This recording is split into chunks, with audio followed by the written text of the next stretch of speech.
இப்போ நம்ம கிரகணம்னா நமக்கு இங்கே இந்தியாவில் இன்னைக்கு கிரகணம் கிடையாது. பட் இந்த கிரக சேர்க்கைகளை நம்ம கிரகண தோஷம் தான் சொல்லுவோம்.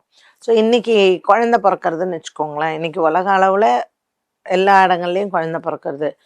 கிரகணம் இருக்கிற இடத்துல பிறக்கக்கூடிய குழந்தைங்களுக்கு உடல் ஆரோக்கிய பாதிப்பு அதிகமாக இருக்கும்.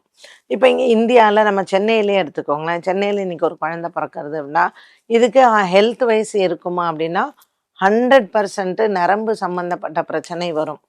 நீங்கள் வேணாலும் இன்னைக்கு யார் யார் வீட்டில் குழந்தை பிறக்கிறதோ அது டாக்டர்ஸ் என்ன சொல்கிறாங்கங்கிறத நீங்கள் கேட்டு பாருங்க. ஏன்னா சூரியன் ராகு புதன் சேர்ந்தாலே இப்போ நமக்கே பாருங்களேன், இன்னைக்கு வெதர் கண்டிஷனில் என்னன்னு தெரியல, ஒரே தலைவலி ஜாஸ்தி இருக்குன்னு சொல்கிறோம். மைக்ரேன் இருக்கிறவங்களுக்கு அதிகமாக இருக்குன்னு சொல்கிறோம். நல்லா இருக்கிறவனுக்கும் உடல் ஆரோக்கியத்தில் ஏதாவது பிரச்சனை வருது, இல்லை கண்ணு சம்மந்தப்பட்டதில் ஏதாவது ஒரு பிரச்சனை வருது.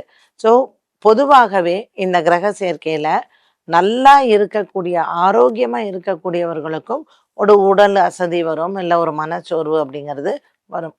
இந்த சூரியன் ராகு சந்திரன் கேத்து காம்பினேஷனில் புதனும் கூட இருக்கிறதுனால, புதன் நீச்சம் பெற்று இருக்கிறதுனால கண்டிப்பாக நரம்பு சம்பந்தப்பட்டது பிரச்சனைகள் அப்படிங்கிறது இருக்கும்.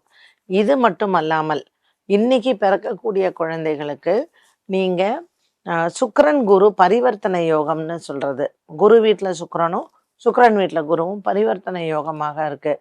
ஸோ அவங்களுடைய குலதெய்வத்தை அனுகிரகம், அப்புறம் பித்ருக்களினுடைய ஏதாவது அதில் குறைபாடுகள், இது எல்லாத்துக்குமே அவங்க பிராயச்சித்தங்கள் கண்டிப்பாக செய்யத்தான் வேண்டும். ஸோ இன்றைக்கி இருக்கக்கூடிய இந்த கிரக அமைப்பில் நமக்கு ஒரு 30 வருஷம் முன்னாடியோ இல்லை 40 வருஷத்துக்கு முன்னாடியோலாம் கூட இந்த மாதிரி கிரக அமைப்புகள் இருக்கத்தான் செய்யுது. ஸோ இப்போ நம்ம அதுக்கான இம்பேக்டை பார்க்குறோம் இல்லையா? அதான் இன்னைக்கு இப்போ எந்தெந்த வீட்டில் யார் யாருக்கு குழந்தை பிறந்திருக்கோ அதற்கான பிராயச்சித்தங்கள் என்னன்னு கேட்டு தயவு செஞ்சு பண்ணிக்கோ.